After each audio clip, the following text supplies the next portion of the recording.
I never thought my marriage would end with police lights flashing through our living room window. Even now, when I replay everything in my head, it feels like someone else's nightmare that I accidentally stepped into.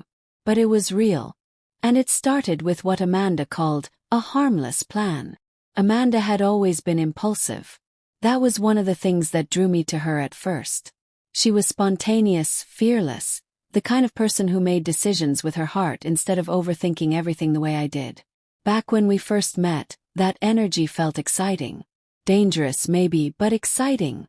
I just never imagined where it would eventually lead. A few years into our marriage, money became tight. Not catastrophic, but stressful enough to keep us both awake at night. Rent was climbing, groceries cost more every month, and my warehouse job barely stretched far enough to cover the basics. Amanda had stopped working full-time by then, chasing creative dreams that never quite paid off. I tried not to resent her for it. I told myself that love meant supporting your partner, even when it was hard. Then one night she floated an idea that made my stomach drop. "What if we just got rid of the car?" she said casually, like she was talking about canceling a subscription. I laughed at first, thinking she was joking. But she wasn't. She explained it slowly, confidently. How insurance payouts worked, how accidents happened all the time, how we could finally get ahead instead of drowning. I shut it down immediately. That car was everything. It was how I got to work, how we bought food, how we survived. I told her absolutely not. She went quiet after that. Too quiet. A few days later, she didn't come home at her usual time. Hours passed. I called her phone over and over until it went straight to voicemail. Just when I was about to call the police, she stumbled through the door, shaking, mascara smeared down her face, sobbing so hard she could barely stand. She didn't have the car. At first, she couldn't even speak. She just cried, rocking back and forth, muttering that everything was ruined. When she finally calmed down enough to talk, what she told me made my blood run cold. She hadn't gone grocery shopping. She had driven straight to a busy intersection on the main road. She waited at a red light. And then, on purpose, she slammed her foot down on the accelerator and drove directly into oncoming traffic. She survived without a scratch. The people in the other car didn't. A woman in her 50s and her teenage daughter were gone instantly. Amanda told me this in a flat, hollow voice, like she was reading off a receipt. Then she admitted the worst part. She panicked, climbed out of the wreckage and ran. She fled the scene. All for the insurance money. I remember staring at her, waiting for her to laugh, to tell me this was some kind of sick joke. But her eyes were wild, desperate. She kept saying she didn't mean for anyone to get hurt, that it was supposed to be controlled, that she just needed the money and didn't think it through. That was when I realized something was deeply wrong. Looking back, there were signs long before that night. Years earlier, when we were still dating, Amanda had quit her stable marketing job without warning. She came home glowing with excitement, announcing she was going to become a freelance photographer after binge-watching a travel vlogger online. She didn't own a camera, didn't have clients, didn't have a plan. I supported her anyway. Picked up extra shifts. I ignored my exhaustion. I told myself her impulsiveness was just passion in disguise. But standing there in our apartment, listening to her confess to destroying lives for money, I knew this wasn't passion. It was something darker. And before I could even process what she'd done, the knock came at the door. I thought Amanda's confession was the worst moment of my life, until I opened the door and saw the police standing there, already knowing everything. The knock at the door wasn't loud, but it echoed through the apartment like a gunshot. Amanda froze mid-sob. Her eyes snapped toward the door, wide with terror, as if she already knew who it was. I didn't. Not yet. I still had a foolish hope that maybe this nightmare would pause, give us time to breathe. I opened the door and immediately saw the flashing red and blue lights bleeding into the hallway behind two uniformed officers. My heart dropped straight into my stomach. They asked for Amanda by name. She tried to run. The moment she realized they were there for her, she bolted toward the bedroom, screaming that they were making a mistake. One of the officers caught her arm before she made it 5 steps. What followed felt unreal, like watching a bad movie where the sound doesn't quite match the picture. Amanda thrashed violently, kicking and twisting, her screams bouncing off the walls. She shouted that she was being framed, that everyone was lying, that she couldn't go to jail. When that didn't work, she collapsed to the floor, sobbing and begging them to let her stay. It took 2 officers to pull her up and cuff her wrists. I stood there uselessly, unable to speak, unable to move. As they dragged her toward the door, she turned to look at me. Her face was red and streaked with tears, her eyes full of raw panic. For a split second, I saw the woman I loved, the woman who used to laugh too loudly and dance in the kitchen while dinner burned. Then the door closed behind her. The apartment felt impossibly quiet after that. No screaming, no crying. Just silence so thick it pressed against my chest. I sat on the couch for hours, staring at nothing, replaying her confession again and again. I didn't sleep that night. Every time I closed my eyes, I saw twisted metal and flashing lights, heard sirens screaming into the dark. The days that followed blurred together. Barely ate, barely functioned. Without the car, I started taking the bus everywhere. Work, the grocery store, eventually the courthouse. Each ride felt like punishment. Every red light reminded me of what she'd done. The first day of the trial arrived faster than I expected. Walking into the courtroom, my hands were shaking so badly I had to clench them together. When they brought Amanda in, my breath caught in my throat. She was wearing an orange jumpsuit, her wrists bound in cuffs. Her hair was unwashed, pulled back messily, her face pale and drawn. She didn't look at me. I wanted to believe that if I could just catch her eye, if she could see I was still there, it would somehow help.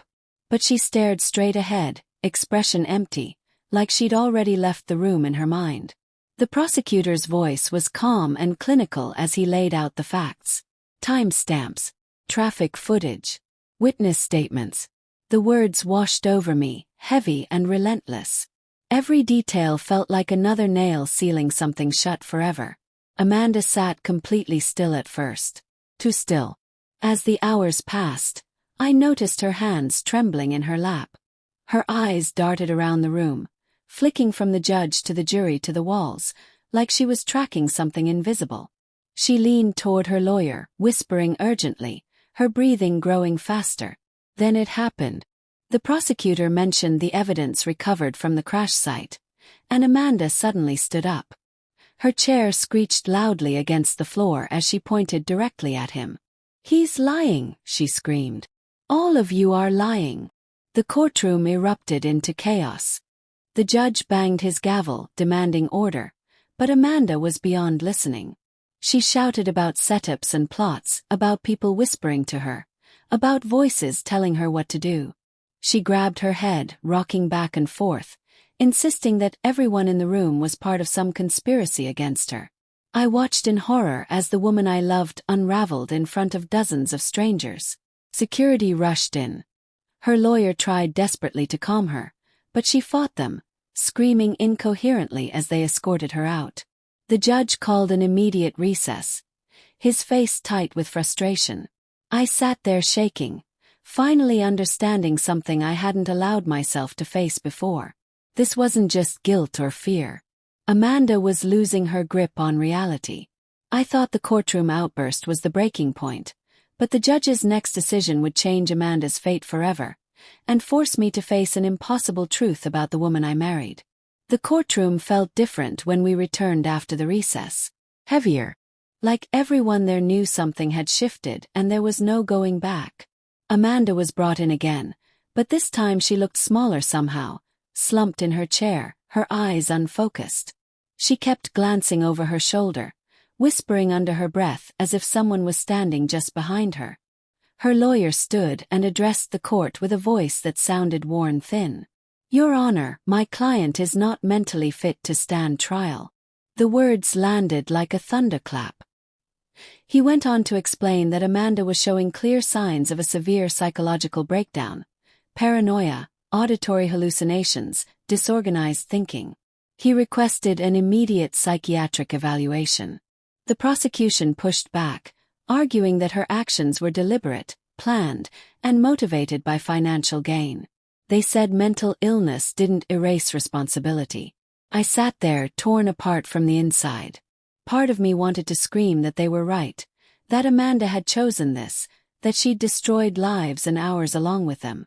Another part of me watched her trembling, whispering to herself, and knew something inside her had shattered long before she ever reached that intersection. The judge listened in silence. Finally, he nodded and ordered the evaluation. The next several days passed in a strange fog. There were doctors' reports, closed-door meetings, hushed conversations in courthouse hallways. I felt like an outsider in my own life, watching everything unfold without any control over it. When the court finally reconvened, the decision came quickly. Amanda was found not guilty by reason of insanity. She wouldn't go to prison. Instead, she would be committed to a psychiatric facility indefinitely, until doctors deemed her stable enough to be released. There was no relief in the verdict. No victory. Just emptiness. As she was led away, Amanda muttered under her breath, her words tangled and paranoid. She glanced at me briefly, her eyes flickering with recognition, then fear. I reached out instinctively, but she was already gone, swallowed by guards and white walls. The first time I visited her in the psychiatric ward, my hands were shaking worse than they had in the courtroom. The building smelled like disinfectant and silence. The halls were stark white, the kind of clean that feels cold instead of comforting. When I finally saw her, she was sitting in a common room with a book in her hands. For a moment she almost looked normal. She smiled when she saw me. That smile nearly broke me.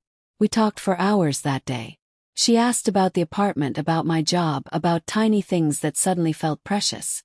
She laughed at my jokes, though the sound came out a little too sharp, a little too fast. Still, there were flashes of the Amanda I knew, the woman who used to make plans for the future without fear. I left that day feeling cautiously hopeful. Maybe this place could help her. Maybe treatment would bring her back. But hope didn't last. As the weeks passed, her mood shifted. Confusion turned into suspicion. Her questions became sharper, more pointed. She started asking why I didn't lie for her. Why I didn't protect her when she needed me most. I tried to explain that the evidence was overwhelming, that lying wouldn't have saved her. She didn't want to hear it. "You could have tried," she snapped one afternoon, her eyes narrowing. "You just stood there and let them take me." I reminded her that I visited almost every day, that I took buses across town just to see her, that I was still there. She shook her head. "That's not enough," she said coldly.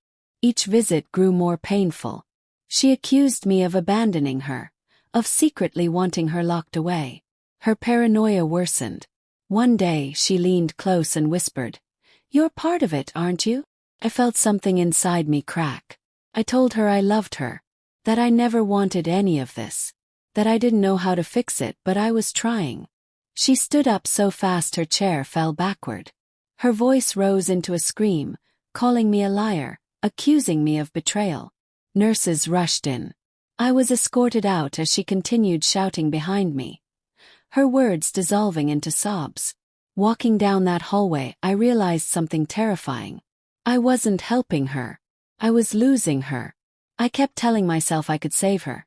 But with every visit, Amanda slipped further away. And soon I would have to decide how much heartbreak I could survive. I kept going back even after every visit left me shattered. Each morning I told myself today would be different. Maybe she'd be calmer. Maybe she'd recognize me again. Maybe the medication would start working. I clung to those maybes because the alternative, that this was permanent, was too painful to accept. The psychiatric ward became a familiar place. Too familiar. I learned the rhythm of the building. The buzz of locked doors, the echo of footsteps in the halls, the quiet murmurs of patients lost in their own worlds. Nurses began to recognize me, greeting me with polite sympathy. That alone should have been a warning. Amanda changed more each time I saw her. Some days she was distant and flat, staring past me like I was a stranger taking up space. Other days she was volatile, snapping at the smallest comment, twisting my words into accusations. She no longer talked about getting better or going home. Instead, she obsessed over who had betrayed her and why. And more often than not, that person was me. The breaking point came on an ordinary afternoon. We were sitting across from each other in the visitor's room, the table between us scratched and worn from years of conversations like ours. She stared at me for a long time before speaking. "You planned this," she said quietly. I laughed at first, thinking she was joking. But her expression didn't change. "You wanted me gone," she continued. "You wanted the apartment, the sympathy, the clean slate." My chest tightened. I told her she was wrong, that none of this made sense, that I'd lost everything too. She leaned back in her chair, her eyes cold. "Stop pretending," she snapped. "You never really supported me. Not my photography. Not the accident. Not anything." That word accident hit me like a slap. I stood up, my hands shaking. I reminded her that 2 people had died. That this wasn't something I could just pretend away. The moment those words left my mouth, I knew I'd made a mistake. She exploded. She screamed that it wasn't her fault, that they deserved it for being in the wrong place, that the voices told her it would be fine. She lunged forward, knocking her chair aside. Nurses rushed in immediately, positioning themselves between us as she thrashed and sobbed. I didn't fight when they told me to leave. Couldn't. As I walked out, I heard her shouting my name. Not in love, not in fear, but in pure hatred. That sound followed me all the way to the bus stop. I sat there long after my ride arrived, staring at the ground, realizing something I hadn't been willing to admit. Love wasn't enough. The last time I saw Amanda was weeks later. She didn't recognize me at first. I stood there, waiting for some flicker of memory, but her eyes stayed empty. When the nurse said my name, Amanda glanced up briefly, then looked away, uninterested. That was it. No accusation. No anger. Just nothing. As I walked out of the facility for the final time, I knew with absolute certainty that I would never see her again. The woman I married was gone, and whatever remained wasn't someone I could reach or save. Letting go didn't happen all at once. Came in pieces. I sold the furniture first. The couch where we used to watch movies. The dining table where we argued about money. Each item felt like tearing off a bandage. Painful but necessary. Then went the TV, the decorations, the little souvenirs from trips we once planned a future around. Kept almost nothing. With the money, I bought a cheap, battered sedan from a junkyard. It barely ran at first. The paint was chipped. The engine coughed and stalled. Fixing it became my escape. I spent hours under the hood, hands greasy, mind quiet for the first time in months. When the engine finally roared to life, I felt something I hadn't felt since before the crash. Pride. I couldn't afford the apartment anymore. I moved into a shelter that offered temporary housing. It wasn't comfortable and it wasn't private, but it was safe. And for the first time in a long while, my life felt honest. Stripped down to what it really was. I thought leaving Amanda behind would set me free. But as I started over from nothing, I realized the past wasn't finished with me yet. Starting over doesn't feel dramatic the way people imagine it does. There's no inspiring music, no sudden clarity. It's quiet, awkward, me. And for a long time, that emptiness felt heavier than grief. The shelter became my temporary reality. Rows of bunks, shared bathrooms, conversations that never went deeper than surface-level survival. Everyone there carried their own story, their own loss, and in a strange way, that made mine feel less isolating. Still painful but less unique, less loud. I kept my head down and focused on routine. Wake up early, go to work, come back exhausted, tinker with my car whenever I could. That old sedan became my anchor. Every bolt I tightened, every part one replaced, felt like proof that broken things could still function. Maybe not perfectly, but well enough. At night, though, the memories crept in. Amanda's face as she confessed. The courtroom. Her screaming. Then the emptiness in her eyes during that final visit. I replayed every decision I'd made, searching for the moment where I could have changed the outcome. If I'd pushed harder. If I'd noticed the signs sooner. If I'd said yes or no at the right time.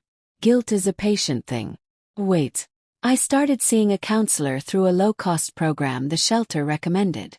At first, I didn't talk much. I didn't know how to explain a story that felt so unbelievable it sounded fake even to me. But little by little I let it out. The fear. The anger. The love that never really disappeared, no matter how hard I tried to bury it. One day the counselor said something that stuck with me. You didn't cause her illness. And you didn't choose her actions. I didn't believe it right away. But I repeated it to myself anyway. Weeks turned into months. I saved enough to move into a small studio apartment. Bare walls.